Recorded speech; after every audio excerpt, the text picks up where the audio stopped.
저희는 사실 브랜딩이라는 표현을 쓰지 않고 브랜드 메이킹이라는 표현을 씁니다. 그 컨텐츠로 브랜드를 만들어 나간다. 저희가 만든 컨텐츠가 그 브랜드의 하나의 일환이 되는 거죠. 단순히 찍고 편집한다는 개념을 넘어서서 잘 팔리게 만들어야 된다라는 좀 사명의식 같은 걸 가지고 하거든요. 안녕하세요. 저희는 컨텐츠로 고객의 비즈니스를 돕고 있는 으르렁 컴퍼니입니다. 저는 대표 조진우입니다. 대학교 4학년 때 회사를 창업을 했는데요. 회사 이름이 다 영어 이름이더라고요. 한글로 회사 이름을 좀 짓고 싶다. 그런 의성어 중에서 좀 찾아보다가 이제 으르렁이라는 단어가 마음에 들어서 사실 그렇게 단순하게 선택을 하게 된 건데 이제 의미 부여를 하다 보니까 으르렁이라는 소리는 어떻게 보면 탁 들리는 순간 좀 집중하게 되는 사운드라고 생각을 했습니다. 고객사들의 존재감을 시장에서 드러내는 컨텐츠를 만들어보자. 이런 의미로 이제 으르렁 컴퍼니라고 지금 이제 설명을 드리고 있습니다. 영상 컨텐츠 제작으로 시작을 했었는데요. 잘 만든 컨텐츠는 사실 그 자체로 마케팅 전략이 되기도 하거든요. 브랜딩의 내용 자체는 컨텐츠가 아닌가라는 저희가 생각을 또 가지고 있었고, 그러다 보니까 이제 결국에 지금은 브랜드 메이킹, 그러니까 브랜드를 구축하고 만들어 나가고 같이 운영해 나가는 컨텐츠 회사가 되지 않았나 그렇게 생각을 하고 있습니다. 브랜딩이라는 것이 저희는 사실 브랜딩이라는 표현을 쓰지 않고 브랜드 메이킹이라는 표현을 씁니다. 그 컨텐츠로 브랜드를 만들어 나간다. 저희가 만든 컨텐츠가 그 브랜드의 하나의 일환이 되는 거죠. 단순히 찍고 편집한다는 개념을 넘어서서 잘 팔리게 만들어야 된다라는 좀 사명의식 같은 걸 가지고 하거든요. 근데 좀 특이하게 제가 생각을 하는 건 저희는 색깔을 드러내는 걸 좀 금기시합니다. 우리의 색깔은 좀 누를수록 좋다. 우리의 색깔과 스타일은 드러내지 않을수록 좋고 고객의 색깔을 더 강하게 드러낼 수 있는 좀 투명한 프로세스 같은 역할을 하는 회사가 되자. 그런 이야기를 좀 많이 하는 편입니다. 그래서 그런 거를 가지고 이제 뭐 오만 걸 다 한다 이런 얘기를 듣기도 합니다. 근데 그런 걸 다 잘하려고, 오만 걸 다 잘하려고 그만큼 노력도 좀 많이 해야 되는 부분이라고 저희는 생각하고, 저희한테 찾아오시는 고객들은 이제 내부에 크리에이티브 팀이 없는 경우가 많습니다. 그러면 사실 이제 비주얼적으로 우리 회사가 어떤 모습인지를 상상하지 못하는 고객분들이 더 많이 계시거든요.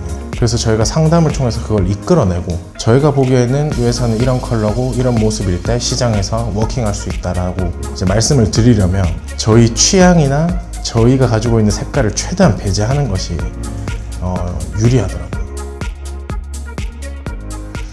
중학교 때부터 영상 제작을 배웠었거든요. 그래서 청소년 방송국에서 PD로 활동도 하고 영어제 같은 것도 출품도 하고 이러면서 이렇게 깊게 들어갔던 것 같아요. 이제 대학교 휴학 후에 제가 이제 서울에 대형 프로덕션 시스템에 들어갔었거든요. 조연출로 활동을 하면서 제가 대구 지역에서 봤던 거랑 완전히 다른 좀 대형 시스템, 선진화된 영상 제작 시스템에 되게 이렇게 감명을 받았던 것 같아요. 이런 시스템도 사실은 대구에도 좋은 인력 풀이 있는데 대구에서도 승산이 있겠다.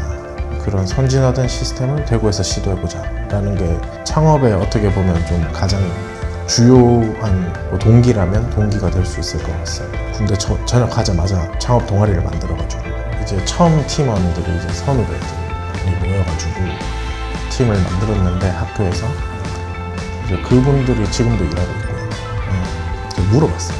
내가 뭘 많이 강조하냐. 열심히 하지 말라고 한대요. 100% 던지지 마라. 전력 두고 하지 마라. 저 근데 실제로 그런 말을 많이 하거든요. 한 80%만 했으면 하는 생각이 있어요. 특히 저희 업종은 또 일이 끝나고 나서 좀 아까도 말씀드렸다시피 좀 놀러도 가야 되고 세상을 좀 알아야 저희 일을 잘할 수 있는 업종인데, 그다음에 또 뭐가 좀 잘못되더라도 이렇게 해결할 수 있는 여유를 좀 가지면서 하자. 그런 의도로 80%만 써서 일을 해라. 이런 얘기를 좀 많이 하는 편입니다. 일단 뭐 크게 문화적 격차, 그다음에 인재 격차 이렇게 말씀드릴 수 있을 것 같은데, 문화적 격차는 저희가 회사가 좀 성장하면서 저희 직원들한테 그냥 KTX 비용을 전액 지원해 주거든요. 서울을 시내 나가듯이 놀러 가라. 퇴근 후에 KTX 조금 일찍 친구 보러 서울 가고, 그렇게도 일부러라도 그렇게 저도 하고 직원들도 하라고 합니다. 사실 문화적으로 좀 선진화되어 있는 것들은 다 서울 지역에 몰려 있다 보니까 저희가 좀 트렌디하고 싶어도 여기서는 사실 그게 어려워요. 여기 계신 이쪽 크리에이티브 업종의 거의 대다수의 이 계신 분들은 다 그 고민을 하세요. 대구는 너무 놀 것도 없고 볼 것도 없고, 그리고 내가 뭐 어디서 좀 새로운 걸 보고 와서 고객들한테 좀 전파를 하려고 해도 같이 본 게 아니니까 또 조금 설득이 좀 어렵잖아요. 이제 인제는 사실 서울살이가 저도 해봤지만 녹록치가 않은데도 대구에 좋은 기업이 있다, 좋은 다닐 만한 회사가 있다, 이런 거를 잘 모르는 것 같아요. 그래서 다 가버리고 일단 올라가자. 가버리고 나니까 뽑을 학생들의 뭐 퀄리티를 얘기하는 게 아니라 일단 모수 자체가 적어지니까 뭐 고르고 자시고 할 게 없는 거죠. 그게 대구에서 힘들다고 한다면 그게 제일 힘들지 않나. 관공서 쪽 일을 많이 하고 진심으로 일하시는 우리 대구시나 경북도의 공무원분들을 만나 뵙고 한 수 배울 때도 있거든요. 지역을 위해서 일하시는 공무원분들이 하시는 말씀은 좀 가슴을 울리는 부분들이 있어요. 그래서 저도 로컬 기업으로서는 조금 이런 로컬적 비전을 좀 가져야 되지 않겠나. 대구가 사실 정말 살기 좋거든요. 좋은 회사들만 있다면 많이 유입돼서 여기가 좀 그런 쪽으로 유명한 도시도 될 수 있지 않을까. 감히 제가 뭐 중심산업 이런 얘기는 좀 하기는 어렵겠지만 저희 직원들하고 저희 그런 얘기 많이 합니다. 대구에 사람들 세트장에 이렇게 많이 있고 디자인 회사들이 많이 있고 이러면 대한민국에서 대구가 좀 크리에이티브 업종으로 유명한 도시가 될 수 있지 않을까.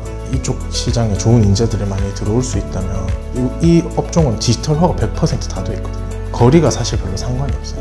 뭐 하여튼 그런 생각들 좀 해보고 있습니다. 그래서 아직은 부족하지만 앞으로도 다른 업체들 저희가 좀 인큐베이팅하고 지원하는 걸 좀 많이 해보려고 해요. 지금도 여러 업체들을 좀 독립시켜서 하고 있는 상황인데, 내가 하고 있는 행동이 만약에 비전을 가진다면 그런 대구라는 로컬적 비전으로 이어지지 않을까, 그런 생각을 좀 해봤습니다.